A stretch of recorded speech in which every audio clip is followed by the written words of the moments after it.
Hello, everybody, and welcome back to another episode of the BamaPreps podcast. I'm your host, Vlad Valasukin, joined by my co-host and BamaPreps contributor, TP Hammock.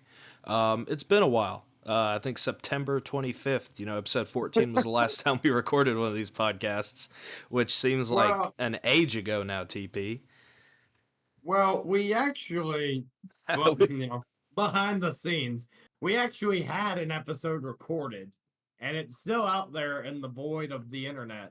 Oh, it is It just never got probably published. it is It probably is it somewhere in is the existent. files. Now I know it's in your files. It just never got uploaded. And we were also going to do one in what was it, January? Yeah. But it didn't come through, We and figured we figured that the news, with it still being so early in the coaching cycle, that it would be sort of pointless to record it at that point. It had been one and it month was, and off. it's a Yeah, good thing that we didn't. yeah. So other than that, we've covered a little bit of basketball. Hoover men and women's both win the 7A state championships, which is an incredible feat. I believe they did it last year. They might have done it the year before that.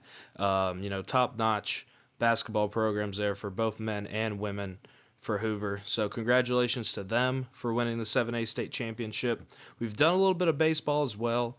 Went out to a few of the perfect game events that were happening earlier in the week. I know Hoover was in there, Thompson was in there. We also got to see a few other teams like St. Paul's, Alabama Christian Academy, and overall, I'm not the biggest baseball guy.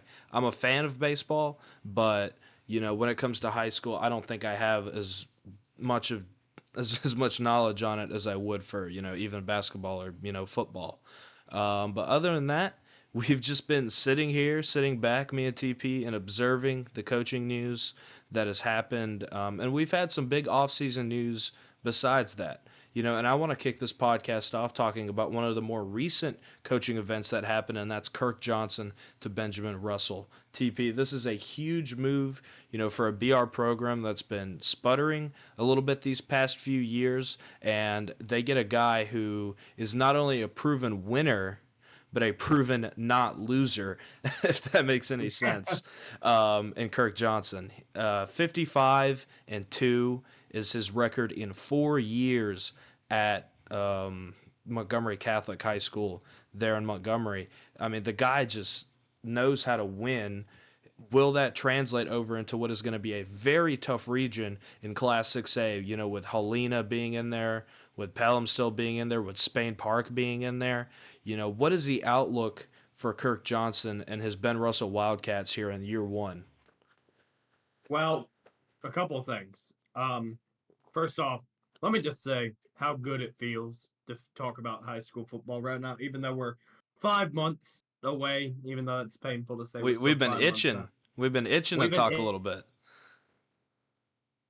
itching. We've been itching. Football doesn't, baseball, basketball, and baseball don't, they don't hold a torch to it. But listen, it feels like in that region, it feels like you have two different stories because you have Benjamin Russell who is surging. Like if that was a stock, as the kids say, Vlad, it's going to the moon.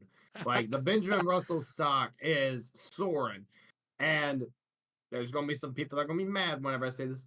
The Spain Park stock, it's dipping A little now. bit, huh? A little bit. It's a little bit. They still have Brock Bradley. They still have Coach V. I love both of those guys. They're very good. But I'd be naive not to think that this region, I think there's going to be a lot of people come July. They're going to start putting out their posts, maybe the AL.com, maybe it won't be premium content where you have to pay to read their stuff, No, or maybe, absolutely. I'm about to say, or maybe something. There's gonna be some press people that are picking Benjamin Russell to win this region. Remind you, this Mm. is a hard region. You have Benjamin Russell, who's obviously has done a lot of improvement. You have Spain Park, who is still, Brock Bradley, Coach V, like I just talked about. Helena Undefeated. is all. Yep. Spain Park went 12-1, and we're talking about them like the chopped liver. We have Helena, who's always going to be good. With Coach Busby, they are very good, and they will always be a competitive team. You have Chelsea, who's coming off one of their best seasons in many years. Yeah, recent You have memory. yeah, and then you have Pelham, who also is a rising stock. I feel like Absolutely. with Coach Newton, and we'll talk about them in just a second. Then you have Chilton County, who's got a new guy in charge. So you know what? Maybe something happens there. I don't know, but you know what? Maybe the change was needed. And then you have Calera to wrap it up, and Calera still went 3-7, and some of those games were more competitive than others. But Yeah, I no, mean, hey, absolutely. And this was one of Kalir's best, years here ever since they moved. I'm sorry, not moved, ever since they moved on from their previous head coach a few cycles ago. There's a lot of right, talent in this region. Helena's a and, sleeper and team for me. Spain Park is obviously Spain Park. And I think that Pelham is going to be a surging team here pretty soon. yeah, I think you're right. And you mentioned Calera had one of their better years. That's a tribute to Scott Riles, No, their coach. absolutely.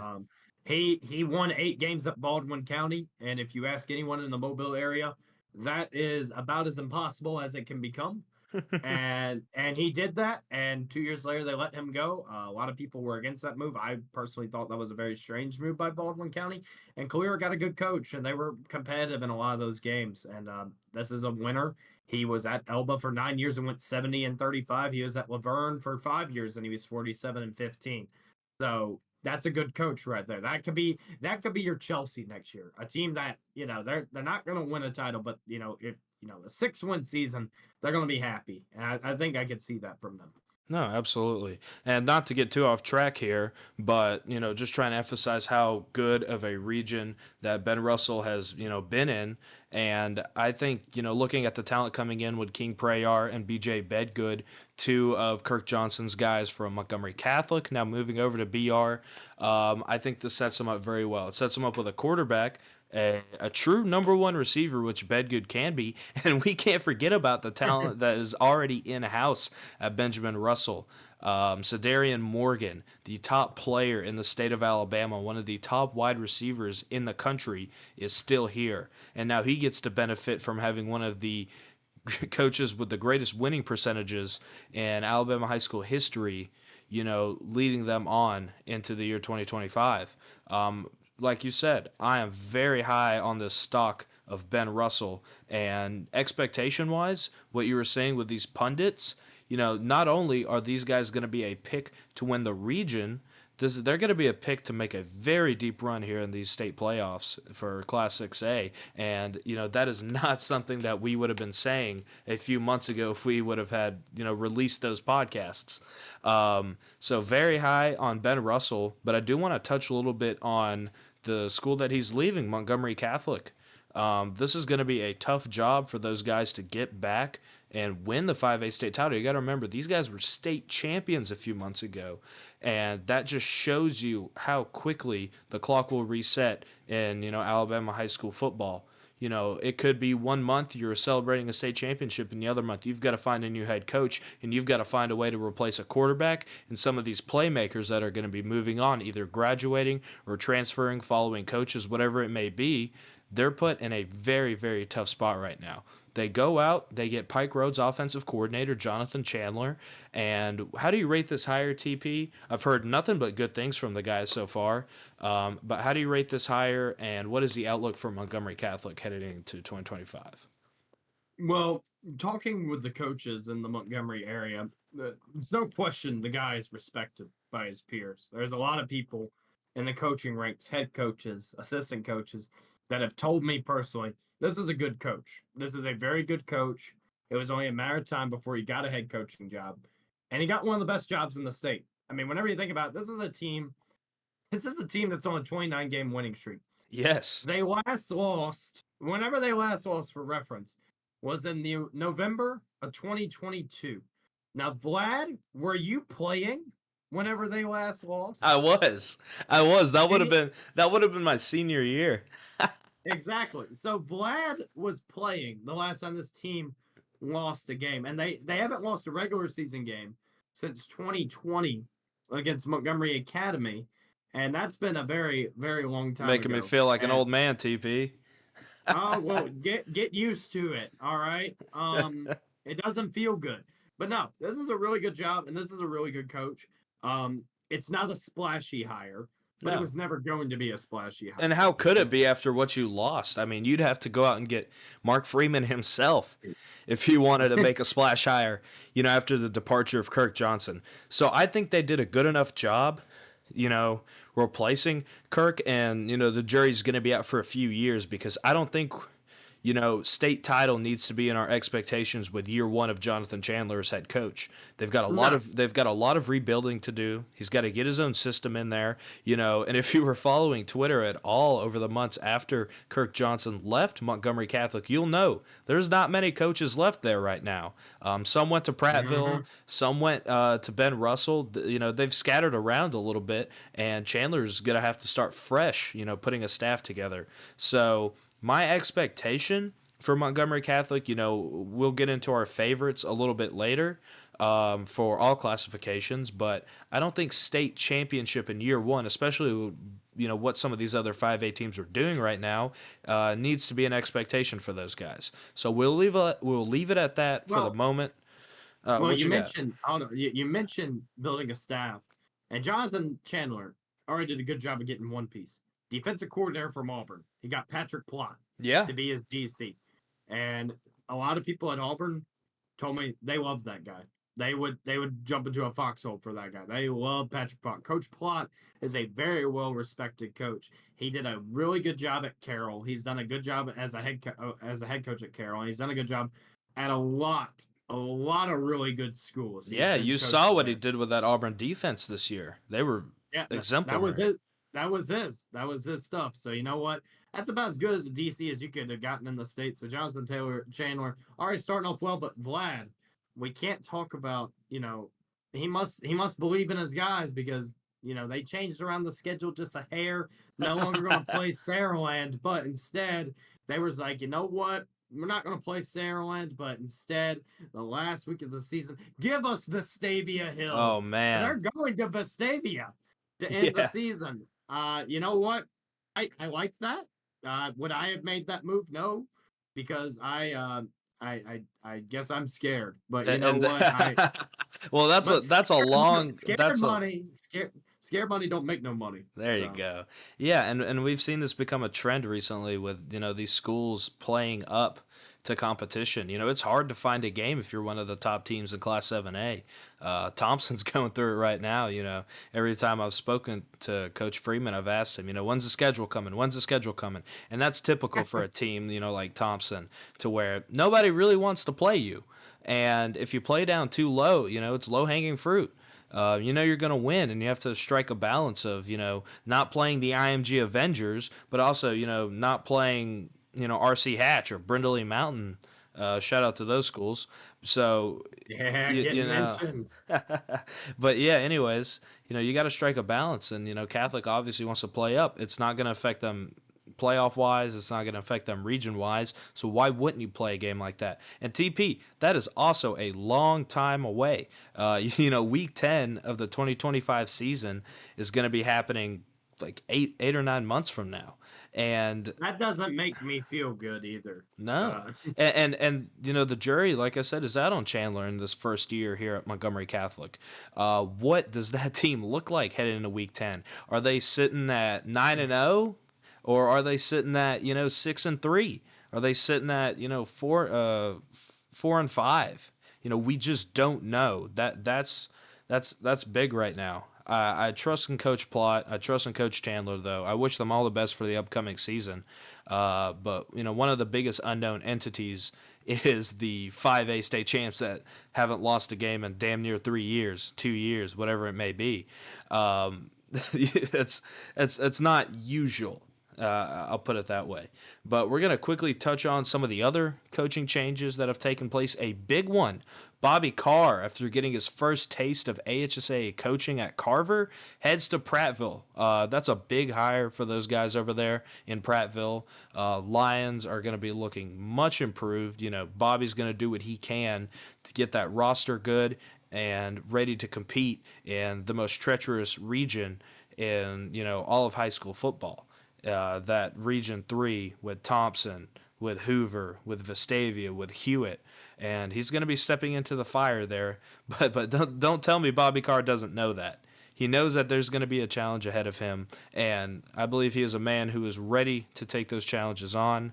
Prattville looking really, really good heading into 2025. Would you say the stock is up here, TP, or would you say that with that region still being what it is, what is that looking like for Prattville right now? It's a tough call. I think they'll be, you know, last year they were good. They were good. They just fell off a cliff because, wear and tear eventually got on them. And you know, Bobby's gonna get those guys right. And I would say the Absolutely. stock is up. I would say the stock is up on them. But it's crazy. Um, no one's talking about them. Like like no Not one. really. Like like after like a week after he was hired, it just like vanished. And that's probably what Bobby wants at the end of the day. Yeah, because all we could talk about was Carver Montgomery last year and last cycle, and the talent that those That's probably guys what he had at wants. that This is a point. team that's like that. And ooh, your audio Yeah. messed up there a little bit. Oh, I'm sorry. I'm sorry. It's just laggy a little bit. Nah, But you're good. um so, I think Prattville's gonna be good. I think I don't know if I have them in the playoffs because it's just such a deep Right. region. I imagine Hewitt Trust, my bad. Hewitt Trust will still gonna be good. Thompson will be good. Hoover's gotten in some transfers. They'll be good. Vestavia will be better because they were really young last year. And I can't imagine Hillcrest Tuscaloosa going 6-4 again. No. So I Yeah, don't see that. I mean, that's a fair it's point. gonna Yeah. be a battle. It'll be a battle, but I think if I had to guess, these guys are just gonna try to get to improve. And if I had to guess, if I just had to guess for the next, because reclassification is in Yeah, it's coming, December. isn't it? Um, they're probably gonna get sent back to Region Two.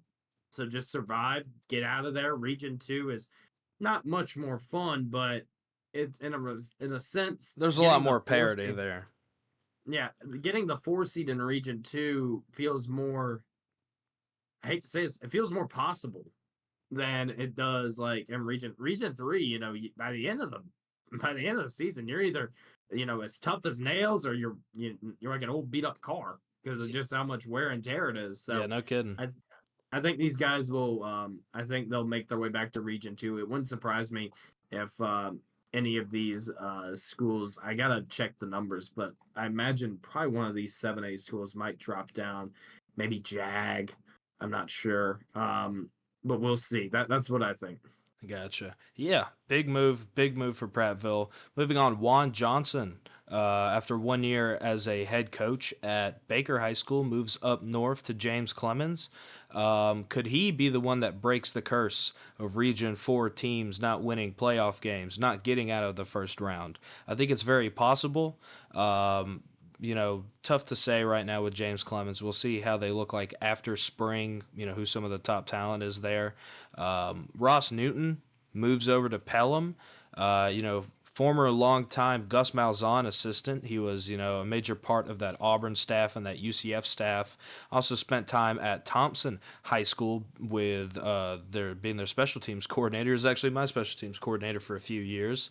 And Mario White filling the shoes of Bobby Carr over there in I'm sorry, not Prattville, at Carver. Yeah. He gets the job, Pike Liberal Arts for a few years there, and now gets his first really big head coaching gig, moving in and taking over that slot there in 7A Region 2. But the one that I really want to touch on here, TP, is Daryl LeBeau. Great winning coach over there at Pleasant Grove High School, becomes a new offensive coordinator at Hoover. And we'll talk a little bit about CJ Cowley and his move into Hoover and what that means for those guys. But Daryl LeBeau is, in my opinion, one of the most underrated hires of this entire cycle. He does a great job. He's going to have his quarterback coming with him over from Pleasant Grove. And what does this mean for Hoover? Is this a jump in higher prestige, or did he take a little step back here to hopefully take a big step forward in the future? Well, Coach LeBeau, um, Coach LeBeau did an amazing job at Pleasant Grove. I honestly thought he was going to stay at first because, he's now in 4A, and logic would say, well, he's not in 5A anymore. He's actually got a pretty good shot. But then you remember they still got Jackson because they're in 4A Yeah, South. exactly. And listen, Spartan fans, Spartan players, I love y'all. Y'all aren't beating Jackson. No one in 4A is beating Jackson. I'm sorry. No. That's not happening this year. Maybe next year. But I understand the move for Coach LeBeau. Um, if he does good with Hoover this year, and I think they'll be good, one of those jobs is probably going to open up in 7A or maybe even in 6A. Maybe a Birmingham school in 6A. Maybe a I, I'm not sure. I got to think of some of those 6A schools that might open up off the top of my head. I'm out of season, guys. Um, and but maybe one of those jobs open where it's like, okay, if they get the right coach, that could be a problem. That could turn into something big. And here comes Coach LeBeau. That make a lot of sense. I could see that where a school's like, well, he was a really good coach in 5A and 4A, and then he went to Hoover and he made them a really good contender. Maybe they lose in the semifinals. Yeah, we'll get to I that. could see that. Yeah. And we also breaking the fourth wall here. We forgot a pretty big coaching move. Who's Big that? big Who offseason who move. did we forget, TP? The one, the only Terry Curtis retiring. Oh man, yeah, yeah. And I was gonna touch on that a little bit once we got into Of course. 5A, but how could we Yeah. forget Terry Curtis retiring? The longtime UMS right head coach, multiple state championships won there, and sad to Almost see him enough to go. where he doesn't have enough fingers for it. So Almost, he'll get there. He ain't almost. he ain't Mark Freeman yet. Well, But yeah, no, Terry Curtis probably moving to Montgomery. He's been on the board there for a little while, and man, such a legend. It'll be interesting to see what UMS does to replace him. I would expect, an in-staff hire, but that's a very nice job, if you're down there in the Mobile area. So we'll see what UMS does.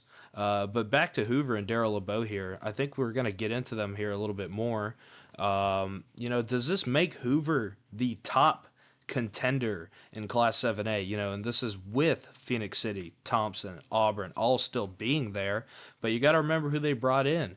They grabbed their quarterback that was with LeBeau at Pleasant Grove. And the big one of the top running backs in the country, CJ Callie, makes a quick 10-minute drive over to the Hoover Met. Former Spain Park standout running back now joins the Bucks, and this is going to be a huge move for Hoover. Does it make them the top contender in 7A TP? doesn't make it. Does it make them the top contender? I I have to say no. Really? Um, I don't. I don't think so. Now they're better than they were last year. That's what I'll say. But they're better on offense last year. That's absolutely true. But I wonder how they will do defensively. That's what I got to worry about. How much did they lose off of defense? Did anything change defensively? Did they change the defensive schemes? You've been in the offseason before. Your DC will come in there and be like, hey, he'll draw something up on the whiteboard. Be like, all right, we're going to try to run this. That happens where DCs are. Let's just see how this works. And, sometimes it works, sometimes it doesn't. But, I don't think we'll get a good look at it week one either because Hoover hosts IMG. Right. And, Yes. that's, my bad, IMG College. And, No, of and course. so, Right there with and Thompson University, huh? I'm about to say next to TU. And so no. I think we'll get our best look in week two. And don't be discouraged if Hoover doesn't, play good against IMG. No one does really. And I think week two against Spain Park.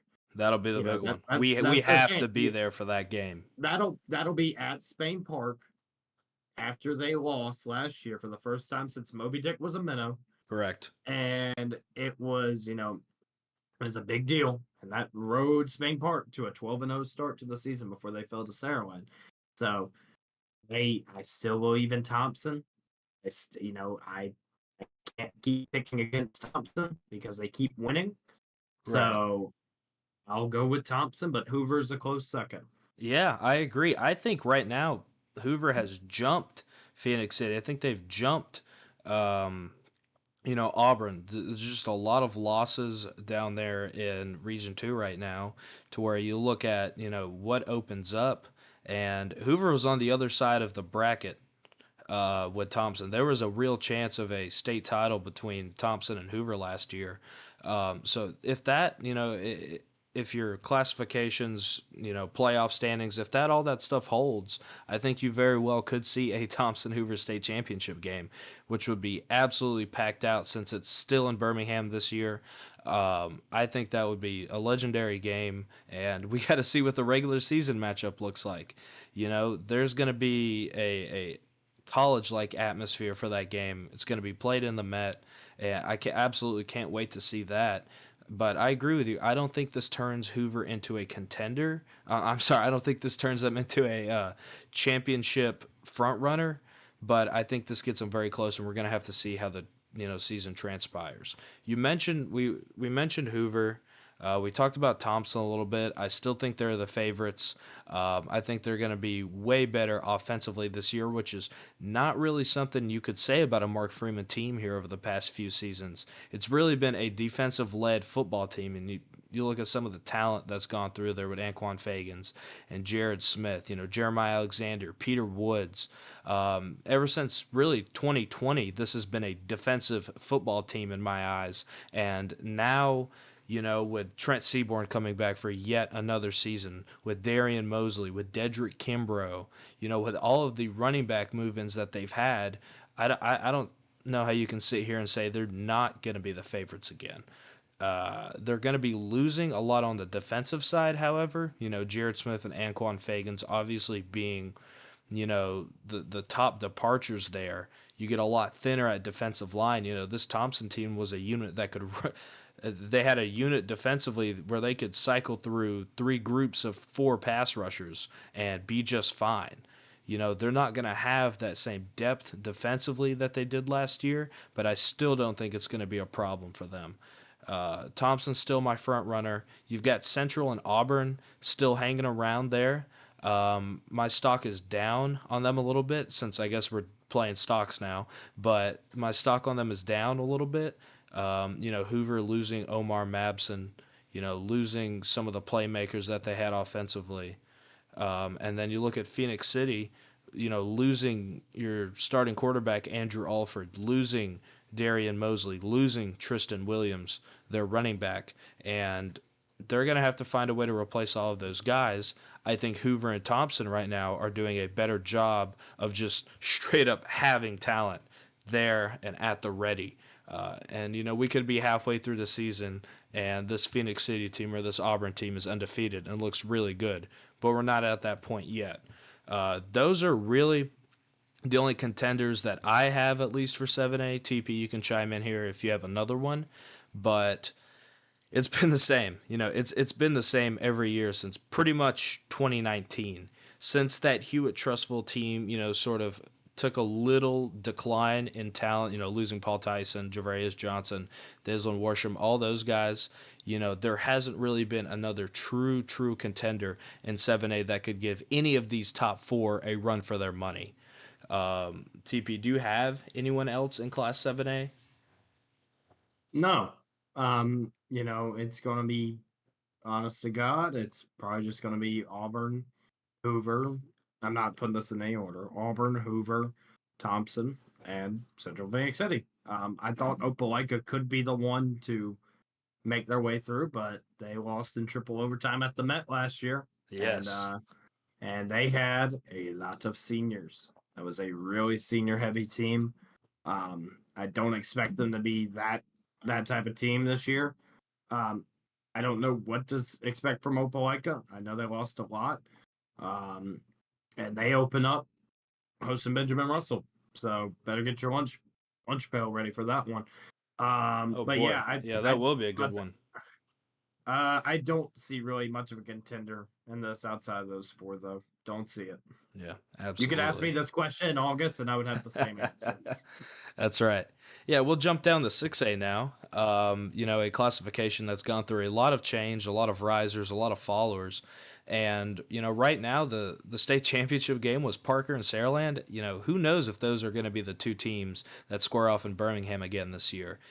We mentioned Ben Russell, and then there's also teams like Clay Chalkville, Oxford, even Mountain Brook, who are chomping at the bit to really step into that void, that talent void, at least I'll say, that Parker and Sarah Land are creating. No more KJ Lacey. No more CD Gill, no more Sante McWilliams. Those core playmakers that the Spartan team had for over really the past 3 years is gone. You lost Ryan Williams last year, and they still found a way to make it to the state title game. But this is going to be a completely new look Saraland Spartan football team. And you want to go to the north with Parker and everybody that you lose. Jordan Crawford, Naeem Offord, Timothy Merritt. You lose some of those receivers that you have. The real key piece, I didn't even mention Terrence Gaines or Chancellor Sparks. Their running back tandem that they used a lot last year. Both of the state title winning, I'm sorry, both of the state title, you know, favorites that were in last year are both gone.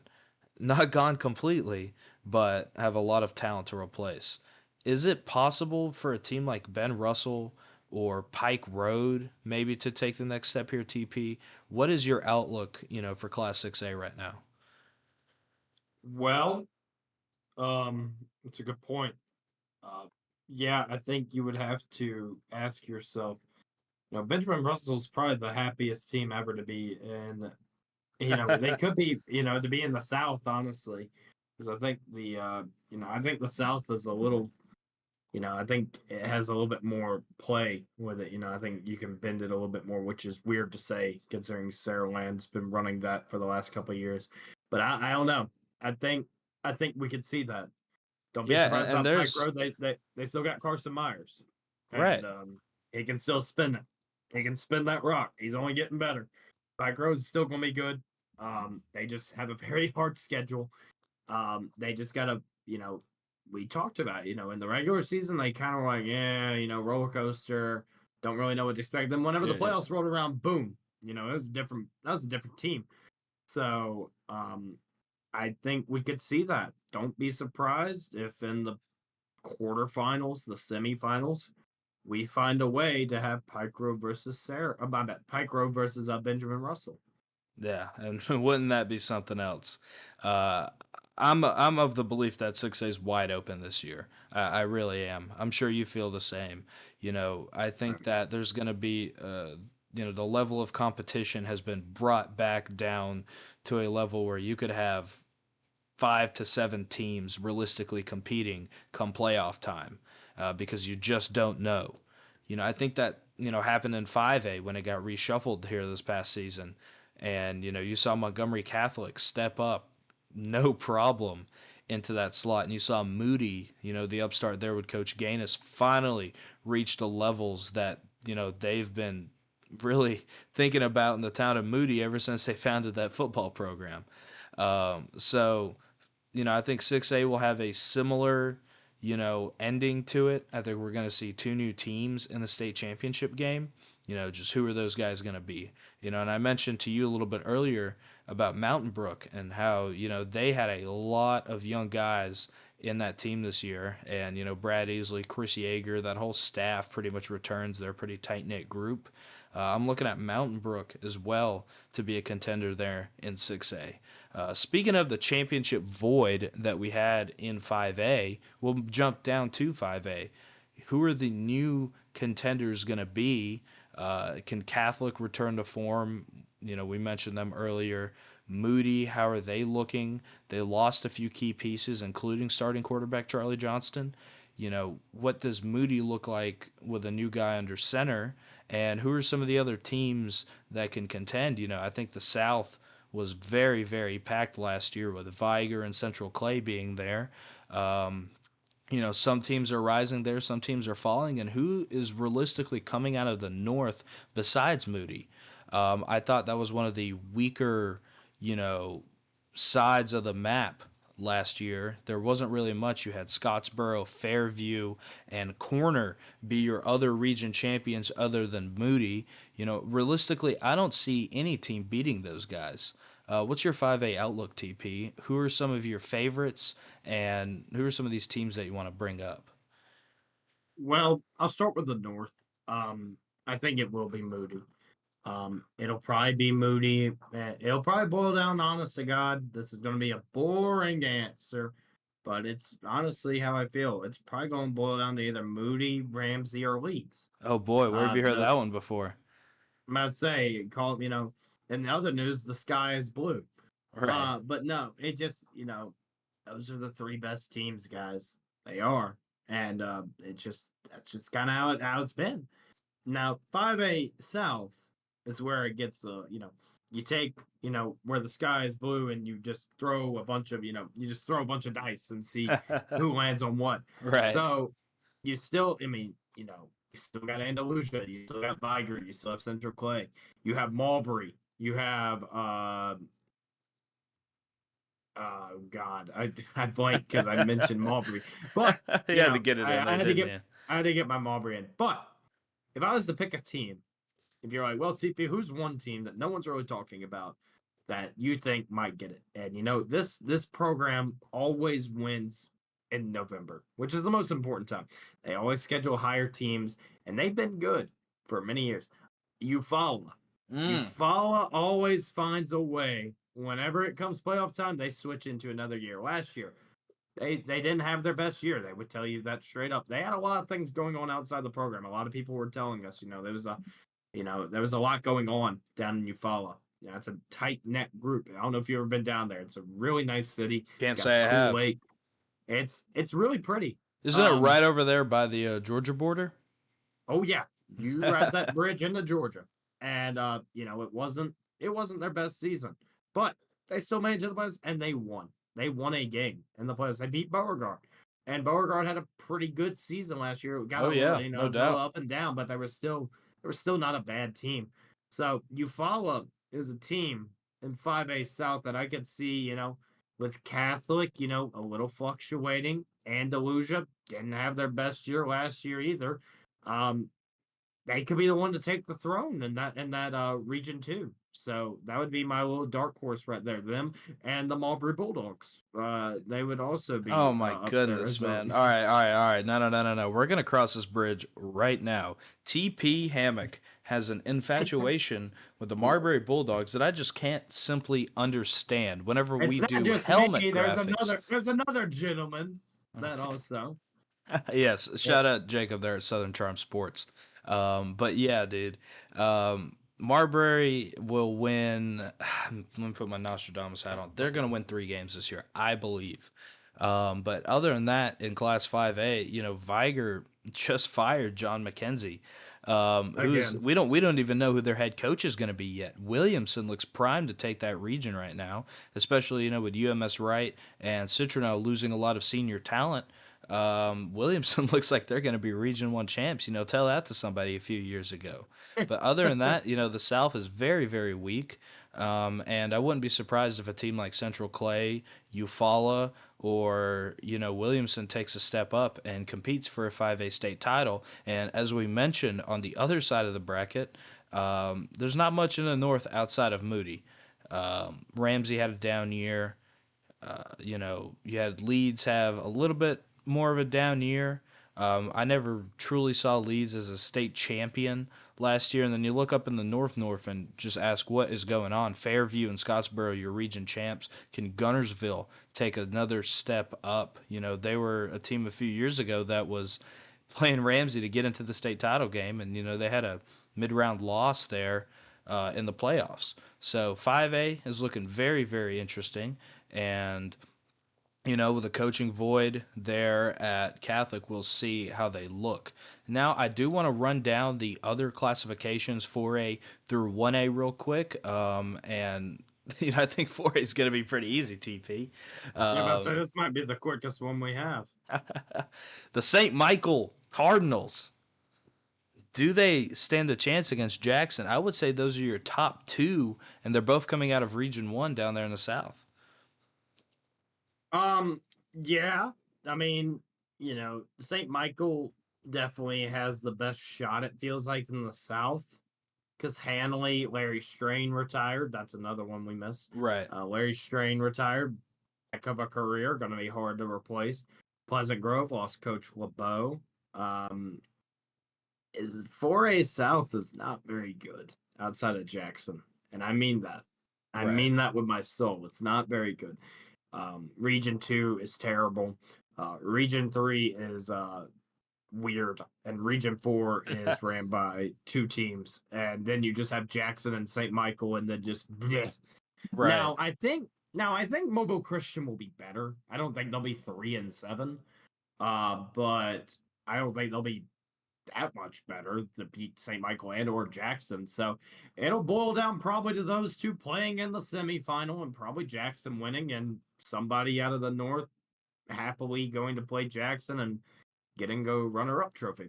So there Yeah. you go. And for those of you who maybe don't know what we're trying to say here, this Jackson team has a chance to be one of the best in the history of Alabama high school football. Another year of Landon Duckworth, another year of Xavier Crowell, another year of all these playmakers that, this group and Coach Florino have cultivated. This seems like the year for those guys to go and break records. And I think that they're going to have a wide open region slate to go do that. And, out of the North, it's going to be who loses to Jackson. And again, let me reiterate, I hate talking like this. I think there's a ton of good programs out of 4A North this year, but they're just not going to beat Jackson. We saw what happened. That was one of the best on paper Cherokee County teams that I have seen, and they got demolished 69-6 in the state championship game. This is like if you put LeBron James on your 14U AAU team and said, "Go at them," and they will.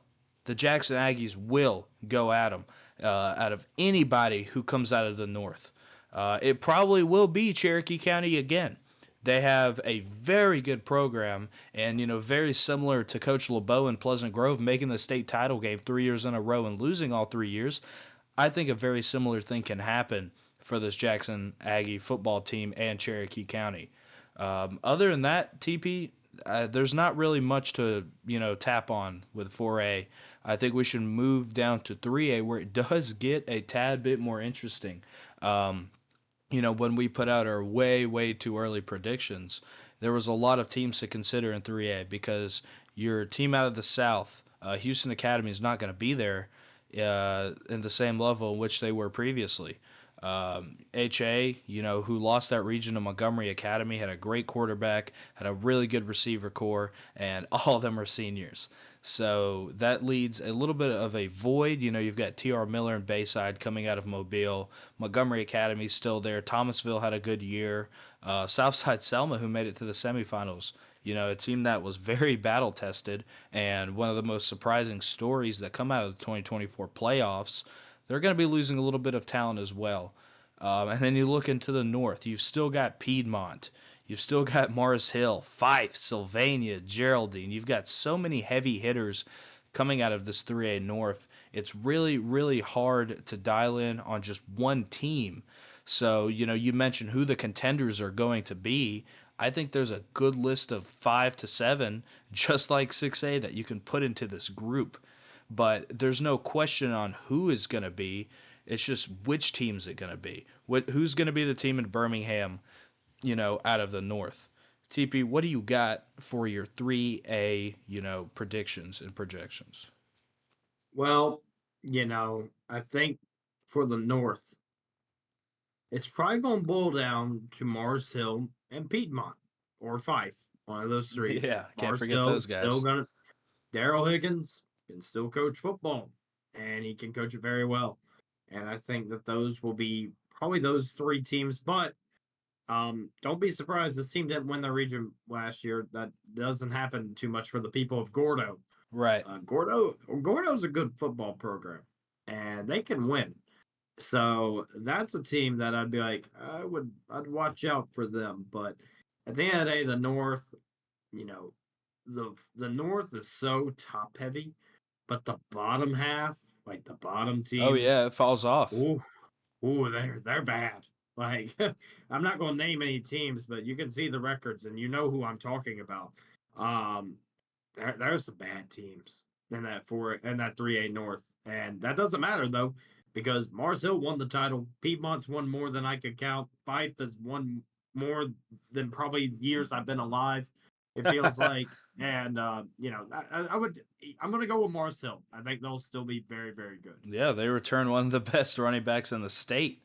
They've got a group of guys that can still compete. State champions once again in Class 3A. Congrats to them, by the way. We never really got a chance to give proper Yeah, congratulations to any of these teams, TP. Um, but yeah, no. very very interesting. I think the South is a crapshoot right now. Can you see a team like Houston Academy arise again? I think Bayside is probably the favorite to do that. Um, and you look at the region champions that came out of the South: Glenwood, Thomasville, Montgomery Academy, T.R. Miller, who just lost their head coach. Is that what it's going to look like during this upcoming season? How many of those get flipped on their heads? Very, very interesting stuff coming out of Class 3A. Moving down to 2A. Well, hold on. Before you leave, we forgot T.R. Miller, coach, Mm. Brett Hubbard. Remember? Oh He yeah, he he, re- any he of the did. any of the coaches that we missed, in our coach change, we're just gonna run down as we go through the classifications.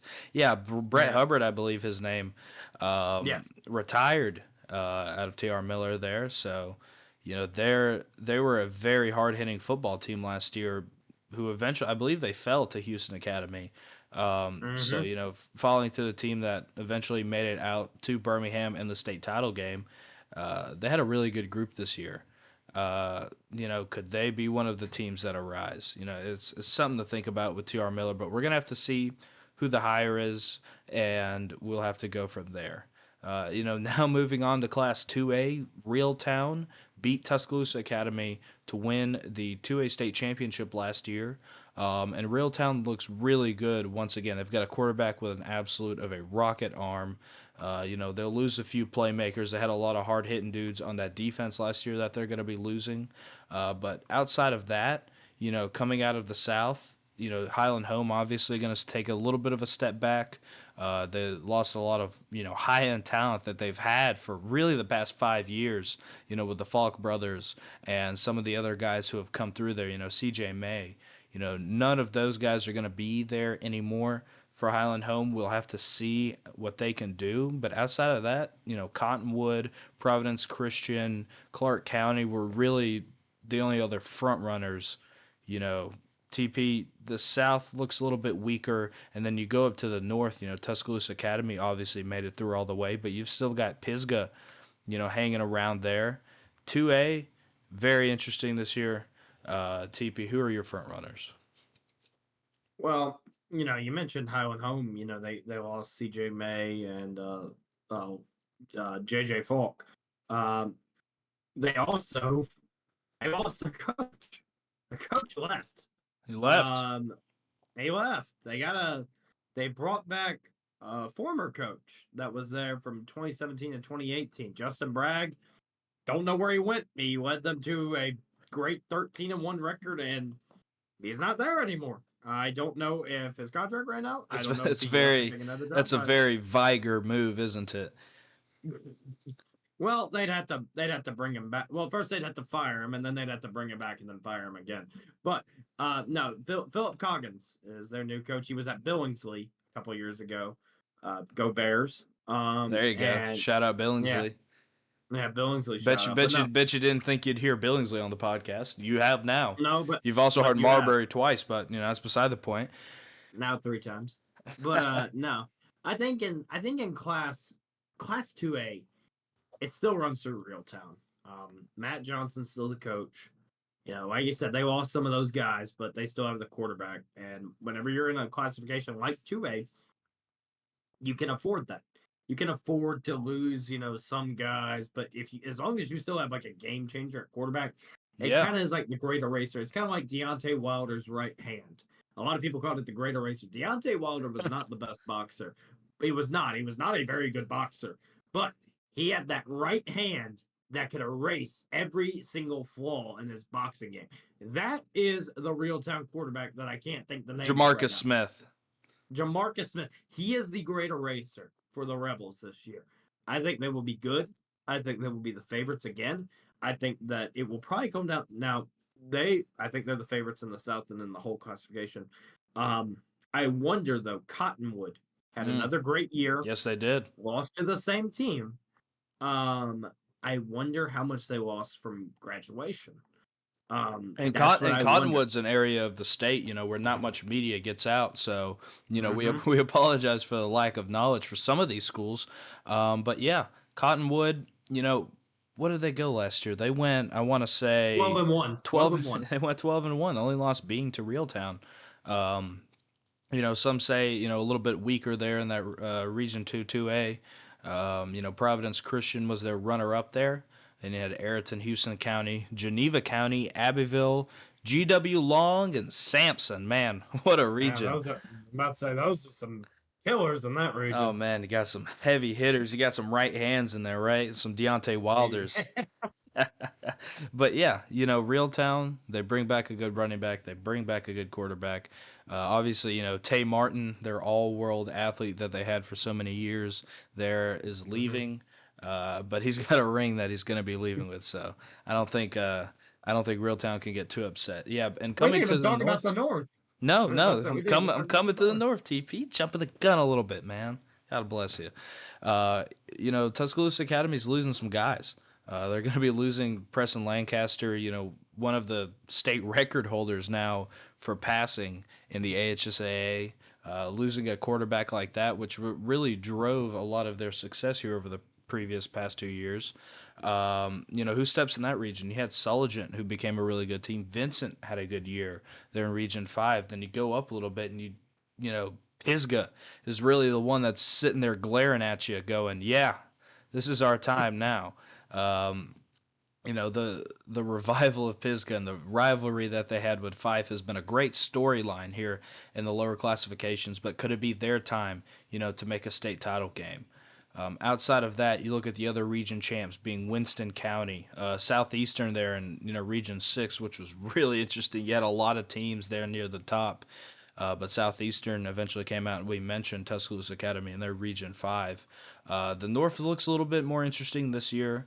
You don't really have that glaring team that jumps out with you, especially with all the talent that is leaving Tuscaloosa Academy, leaving Pisgah, even leaving Winston County. They had a really good team this year. But yeah, the North is the North, and we're gonna have to see. If you don't have anything, TP will jump down to Well, Class I have 1A. one. Oh, I here he have goes. one Northern team, and I can't believe you forgot them. The Conquerors of Coosa Christian. Oh my I God. won't. I'm about to say, how mad are Oh they my gonna God. be? Oh my God. Here's the thing. So, I'm reading the AHS FHS here for how the regions turned out last year, and Coosa Christian is In theory, finished fifth. Coosa Christian is listed as 4-6, and that's why I jumped over them. They got hit with hard sanctions from the AHSA, kicking those guys Mm. out of the playoffs. They had an undefeated region record. They beat one of the best 3A teams in Fife, and it has them listed at 4-6 in region, 1-5. So that's why I jumped over Coosa Christian. And how could I forget? Now, it's going to be interesting for them because, and don't quote me on this, but head coach Mark O'Brien also got put on probation for everything that transpired there this past football season.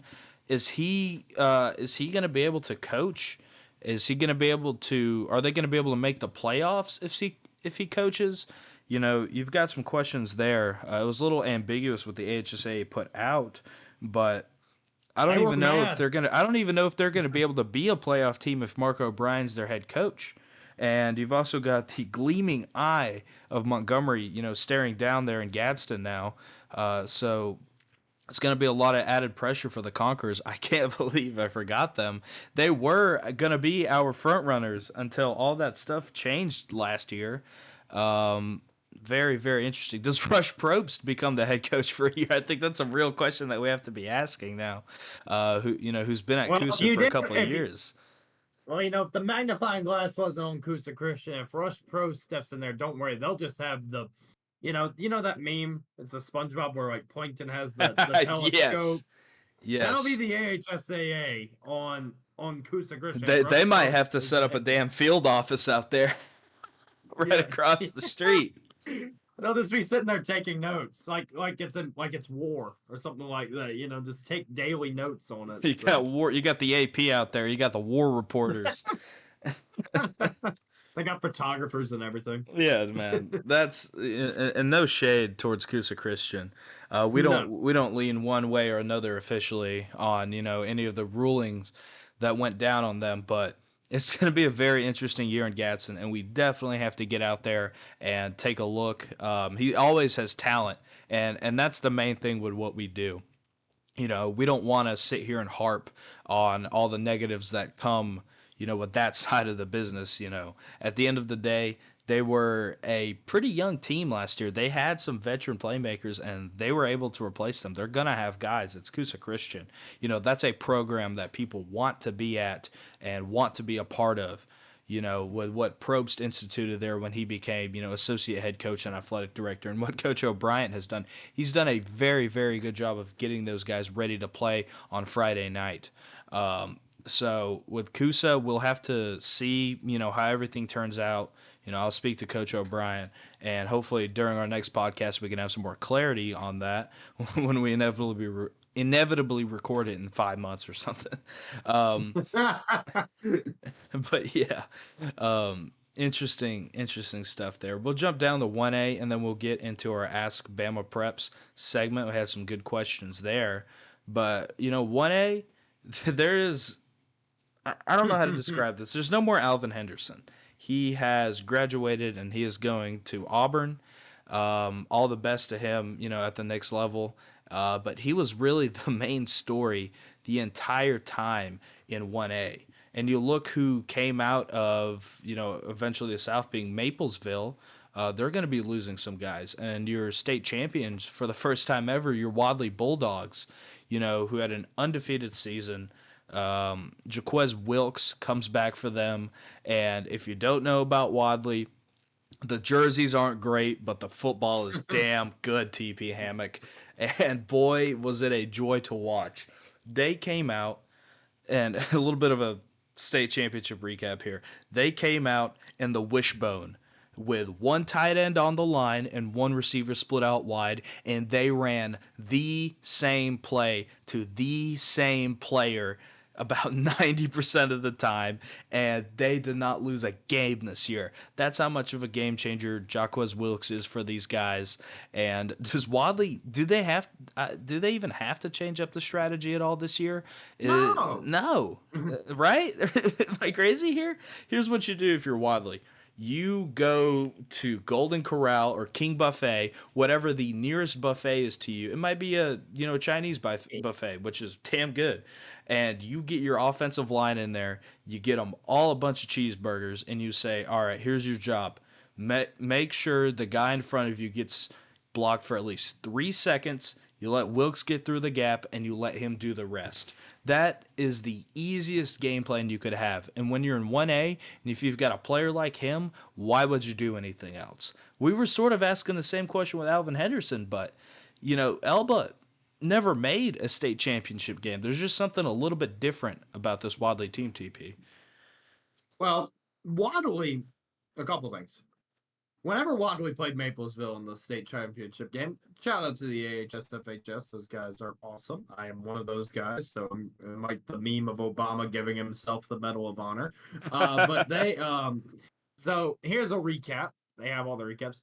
Jaquez Wilkes, 3-yard touchdown run. Jaquez Wilkes, 79-yard touchdown run. Jaquez Wilkes, 3-yard touchdown run. Jaquez Wilkes, 15-yard rush. You see, there's a trend here. In that game, they had 56 carries for 367 yards, and they had 0 pass yards on they 2 attempts. I was there for 2 that. times. I was there for That's that. The quarterback kind of ran around a little bit, looked for number 6, didn't see him, threw it away. That Yep. was Realized that was a mistake, and they went back to running it. So, but no, they're really something. And Coach Motley is back. Coach he's Wilkes is back. back. They brought back for a 1A team. It happens every year. 1A kind of fluctuates. You have a team that goes like, we'll just say 10-2, but the next year, they're like 3-7, but it's because they're playing a bunch of 8th and 9th graders, or 9th and 10th graders. Right. So they really build up. But Wadley is a rare exception to where they actually have a lot of seniors coming back, because a lot of them were juniors. They were just that good. And Wadley is also in the north, which is and they'd say it to you, it is so much easier than the Right. South. No, absolutely. The South is a gauntlet. It is hard. You don't have to worry about Elba or Mackenzie or Maplesville, Sweetwater. Watauga Academy. Any of those guys. Sweetwater, Millry. Leroy. Yeah, you don't have any of those. You know who you have? You have you really don't. I mean, I'm not disrespecting the 1A North programs, but it is a true statement fact that all these teams are a lot tougher than those teams. Sweetwater's a really good team. Millry's a good team. Elba's a good team. Fruitdale is a good team. Brantley is a good team, and they didn't even make the playoff. Unbelievable. Yes. I mean, it's just crazy. I mean, Fruitdale, they exist. But they're Georgiana, there. Confirmed. They exist. Maplesville, Verbena. Yeah, we get the point. We get the point, TP. But the point is that 1A North is a lot easier, and that's kind of what Wadley had to play a really hard schedule, and they rolled it. They rolled BB Comer, who's a good 3A team. Correct. They beat Horseshoe Bend, who had one of their best seasons in a long time. They beat Lee Scott, who was supposed to be pretty good. It didn't work out in their favor, but they were supposed to be pretty good. They beat them. Winterboro had one of their best seasons. They beat them by 40. It was just a beating, and I don't think it'll be that much different.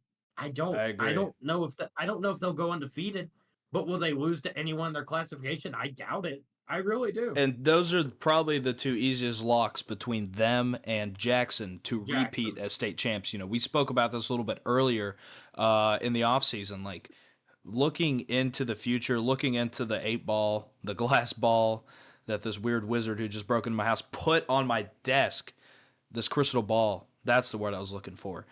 Wadley and Jackson are two of probably the easiest picks for repeats, and I think we'll see that all around the state when they put in their early state championship predictions. But yeah, that's Class 1A for you. Shout out to Hackleburg. They were also a pretty good team last year. But now we're going to segue into our final section of the podcast, and that's going to be Ask BamaPreps. We had to bring it back for you. Mm-hmm. Need some stuff to talk about in the off season, and we've got some great questions for you. We won't name any names for the sake of anonymity, but we will present them to you in the way that they were typed out, good, bad, or ugly. And the first one is about Ben Russell. Thoughts on Benjamin Russell? And as we brought up earlier, I think that they're going to be not a favorite for Class 6A, but they're going to be a major contender, TP. Looking region outlook, they're going to have a tough region. They're going to play some good out-of-region teams. Central Clay, I believe I saw Opelika on there. They're going to be battle-tested heading into these playoffs. And, with 6A North being as open as it is this year, I think that they're a team that, 6A South being so open, with Saraland and all that, I think they're going to be a major contender. And, I don't think really much more has to be said, TP. No, we kind of covered that one already. They're gonna be good. I don't know if Kirk's gonna continue his undefeated, his regular season undefeated streak alive, where he's actually never lost a regular season game. Crazy to think about. I'd say that's gonna be tough to maintain, but hey, it wouldn't be the most surprising thing in the world. That's what I'll say. Absolutely. Our next question is what are the similarities in the recent state championship teams you covered? So I think, for the sake of, knowledge, knowledge wise, we'll only really touch on 5A through 7A. I think, sort of those lower classifications, the blueprint is there. Get a generational talent, run, give them the damn football, and win a state championship. But similarities, 7A, 6A wise, has just been competent quarterback play, for me at least, competent quarterback play and enough playmakers. I don't think you could, name a 6A or 7A team that hasn't had multiple recruits that are going to play Power 5 football and I kind of forgot where I was going with that, but you get the point. You have to have multitudes of guys. You can't just walk in with Alvin Henderson or Jaquez Wilkes and expect to win football games. And quarterback play, which has been so important. We've seen it with the recent state champions. Andrew Alford, Trent Seaborn, KJ Lacey, Kingston Prayar last year had a really good year for Catholic. That's to me the biggest things, and you can't forget about defense. I think having a game changer on the defensive line has been so big for Thompson these past few years. And you saw the havoc that they wreaked on a Phoenix City offensive line that, really hasn't seen guys like that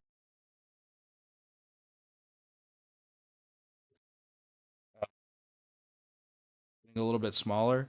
I think that, having that standout edge rusher or that standout interior defensive lineman like a Jared Smith, like a Jordan Crawford, really, really meant a lot for those Thompson and Parker groups during this last year. The similarities to the championship teams, and I've thought about the Vlad showed me this question earlier today before we start recording. I said, "This is such a good question," and the guy that proposed it knows it's a good question.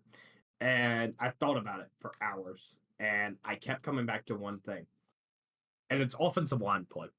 Mm, Because whenever you are in 5A, 6A, and 7A, even in 4A, you can have these good players, you can have these great wide receivers, but at the end of the day, you got to get it to them. And, that doesn't fall on quarterback play, at the end of the day. Quarterback play is important. But if he gets the ball and there's a defensive tackle in his face, he's not going to get the ball there. and That run so, play is going to get blown up. That right. nope. Yeah, that pass play is going to get blown up. Quarterback timing. If you're a quarterback out there, you know how hard it is to throw the ball whenever you have a 300-pound defensive tackle about to destroy you. Mm, And at the end of the day, it's offensive line play. And I think that's you have these teams that have like these really good old football coaches, and you sit there and you go, how is this team won 10 games? That happened a lot with Terry Curtis. It was like, how is this team won 10 games? But then you look at the front line, the front five, his offensive line, and they would just blow people off the ball. And it was like, well, absolutely. no wonder. They're getting 4 yards a carry. They don't have the biggest running back. He's not going to go play at Alabama or Auburn, but my God, he's getting 5 yards a carry. Of course, they're going to win 10 games. And that happens a lot. So, and Terry Curtis got 8 rings. So That it I does. think a lot of it boils down to offensive line. And that's the biggest thing. Ask KJ Lacey about offensive line play whenever they played Parker. That's a low That blow. it's not a low blow. I'm telling you. You remember the game. I'm not throwing the Saraland offensive line under the bus. That was Yeah, an but elite look, defensive but line. look who was on the other side: Caleb Smith, Jordan Crawford, Vodney No, Cleveland. that's what I'm saying. I know. I'm saying that. That was not a low blow because that was a dominant defensive line. It just shows, if there's not many offensive lines in the country that was going to block those four. Right. But if there was, maybe it's a different outcome. But that KJ Lacey was running for his life that whole game. And that's a credit to the Parker defensive line, and that just really does show offensive line play. You saw it with the Thompson D line in the championship game. Andrew Absolutely. Alford was also getting heavy pressure on him. So offensive line is the biggest key to winning a state title. Absolutely. And for our final Ask BP question of the podcast, it goes: How Spain Park going to look with the loss of their running back. Obviously, referring to CJ Cali moving across town over to Hoover from Spain Park. I think they'll look a little bit different now. I don't know how the running game is going to look. I don't know if Coach V's got another guy there in the wings. I'm sure they will. They had Dakari Shanks for the longest time with Cali sitting right behind him, and you saw during this past year, Cali sort of getting the heavier bear of the workload. So now they're going to have to completely reset at running back. But we can't forget about their Clemson commit quarterback Brock Bradley and a wide receiver that has been picking up a ton of steam here lately in the offseason, being Corey Barber. Offers from Alabama, Oregon, Auburn. A guy who is really jumping up a lot of recruiting rankings. I think the Spain Park team is still going to be very good. And we mentioned earlier, what does it take for a team to be a contender? It's going to be these playmakers as well. And Spain Park's got them, and they're going to be a year older. I think the loss of Cali hurts. I think it hurts a lot. But we can't forget who is here at Spain Park already, with Bradley seeming to be a Spain Park man, staying true to Coach V and Corey Barber, who moved over this previous offseason from Clay Chalkville. There's still going to be a lot of talent in this Spain Park offense. TP? Yeah, I think they you just might see them pass a little bit more. This Right. may become more of a pass first offense, and that's fine. You have a Clemson commit, one of Right. the best quarterbacks in the country, and then you also have a great wide receiver. You know, I would do that too. Yeah, running back loss absolutely hurts. That could be something that pops up in their big games. Any coach will tell you that to win a football game, a big time football game, you got to win the line of scrimmage. You got to be able to run the ball. That's why a lot of these air raid teams in college football, they don't win college football Oh, playoffs. yeah. You got to be able to run the ball. And another And question is the defense. This is a unit that looked solid, but letting up over 30 points to Hoover, letting up 45 to Saraland in that semifinal game, they're going to have to find a way to really take another big step this year. yeah, they are. They gave up 30 to Russell County, Right. as well. That did And happen. not that, but Russell County was a team last year that Had proved a an lot of people offense. wrong. Absolutely. Yeah, they kind of ran an air raid. Honestly, I watched them. They were running an air raid. It was pretty cool. But Spain Park, I'm looking at their schedule right now. That they'll beat Sparkman, Hoover. That'll be a great game. I'm leaning Hoover right now. I'm not gonna lie to you. As of March right now, I'm leaning Hoover. Maybe something changes. Helena, that's gonna be another great game like last year as a 2-point game. Benjamin Russell, that'll be well televised. And then you have the Absolutely. rest of the guys. Rest of the games they should win. They might get tripped up by Pelham or James Clemens. Pelham may be too early for that, but James Clemens will be. They'll be much better. It's going to They be a they got a very new. good game. They got Juan Johnson. They'll be a good team. Obviously, Juan Johnson can coach, so I think they'll be very good. I just don't have them, and NFL football, they always do like the NFL, like the Super Bowl contenders, they have like a little bubble and there's usually like 4 teams. In Right. my 6A bubble, I don't have Spain Park. Mm. Yeah, that's certainly interesting, because a team that was much hyped heading into this year, especially me, I had Spain Park, if not winning, being in the state championship game, and that loss of Cali certainly changes things a little bit.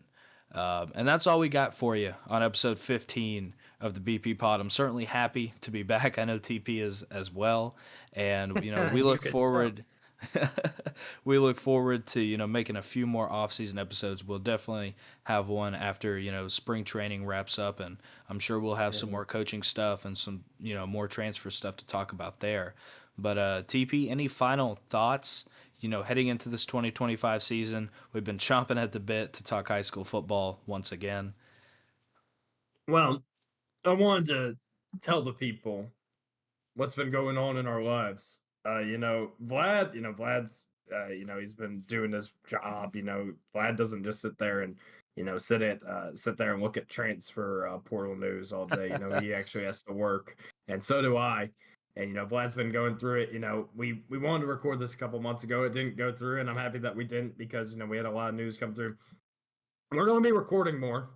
We meant to record a lot more last year. I don't know Yeah, what happened. We just didn't.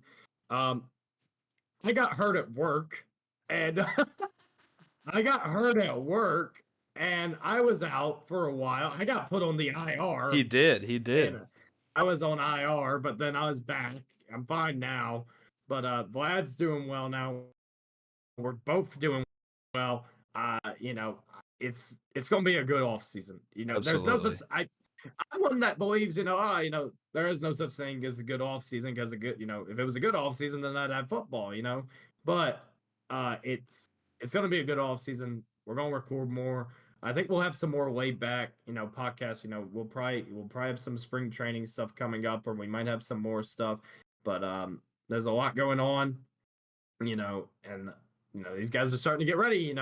We're getting to the point, Vlad, where it's almost time for winter workouts to end. Oh yeah. Time to get out on the field and Put the pads on, bro. Put the put pads put on. yeah, put the pads on for a week.